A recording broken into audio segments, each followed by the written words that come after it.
टीईटीच्या विद्यार्थ्यांसाठी खूप महत्वाचा प्रश्न आहे बघा. हा प्रश्न आता झालेल्या 8वी स्कॉलरशिपला आलेला प्रश्न बघा. प्रश्नामध्ये काय विचारलं आपल्याला? अँगल BAS चं माप विचारले. अँगल BAS म्हणजे या अँगलचं माप आपल्याला विचारले. विद्यार्थी मित्रांनो बघा दिलंय काय काय त्यांनी आपल्याला अँगल ABC 70 दिलाय आणि अँगल OCB किती दिलाय 15 दिलाय. आपल्याला इथला अँगल काढायचा. मग विद्यार्थी मित्रांनो सर्वात पहिल्यांदा आपल्याला काय करावं लागेल बघा.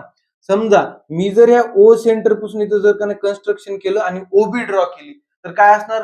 OB असणार त्या वर्तुळाची त्रिज्या असणार, रेडियस असणार. बघा ही पण त्रिज्या आहे, ही पण त्रिज्या आहे. जर आपण ट्रायंगल OBC कन्सिडर केला तर या त्रिकोणाच्या दोन बाजू कशा दिसतात? समान दिसतात. त्रिकोणाच्या दोन बाजू समान म्हणल्यावर तो ट्रायंगल कसा झाला? आयसोसेलस ट्रायंगल किंवा समद्विभुज त्रिकोण. मग विद्यार्थी मित्रांनो त्याचा गुणधर्म काय असतो? त्याच्या ज्या दोन बाजू असतात त्या तिसऱ्या बाजूसोबत समान कोण तयार करत असतात, बरोबर. मग बघा इथला 15 तर इथला पण काय असणार? हा छोटावाला 15च असणार, बरोबर का.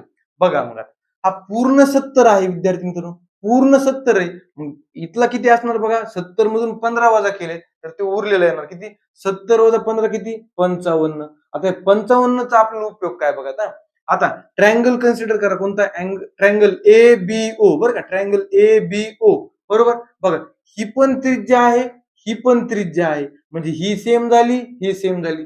पुन्हा एकदा आयसोसेलेस ट्रायंगल आपला तयार झालाय. मग तिथं पण दोन कोण सेम असणार बघा. हा अँगल आणि हा अँगल सेम असणार. याचं 55 निघाले, याचं पण किती निघणार? 55. मग विद्यार्थी मित्रांनो आपल्याला काढायचं होतं BAS किती आलं? 55 अंश. पर्याय क्रमांक 1. धन्यवाद.